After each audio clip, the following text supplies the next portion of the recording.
স্পেনের কাছে আমরা হারিনি, আমাদের হারিয়ে দেওয়া হয়েছে। আমরা হেরেছি নোংরা রাজনীতি আর বিতর্কিত সিদ্ধান্তের কাছে।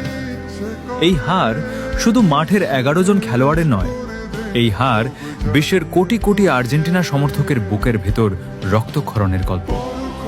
মাঠে নামার আগেই আলবিসেরেস্তেদের মনস্তাত্ত্বিকভাবে ভেঙে দেওয়ার চেষ্টা করা হয়েছিল। তবুও লিওনেল মেসিকে দেখা গেছে সতীতীর্থদের বলতে, সব ভুলে যাও, শুধু ফুটবলে মন দাও। আমাদের কাজ শুধু দেশের জন্য লড়াই করা। এমিলিয়ানো মার্তিনেজ নিজের শেষটুকু উজাড় করে দিয়েছেন। লিয়ান্দ্রো পারেদেজ পায়ের অসহ্য যন্ত্রণা নিয়েও দেশের জন্য লড়ে গেছেন। আর বিতর্কিত সিদ্ধান্তে এনজো ফার্নান্দেজকে লাল কার্ড দেখিয়ে যেন ম্যাচের ভাগ্য আগেই লিখে দেওয়া হয়েছিল। শেষ বাঁশি বাজতেই আমরা ট্রফিটা হারিয়েছি, কিন্তু আমাদের যোদ্ধারা মাথা নত করেনি। কারণ আর্জেন্টিনা শুধু একটা দল নয়, এটা কোটি মানুষের ভালোবাসা, আবেগ আর বিশ্বাসের নাম।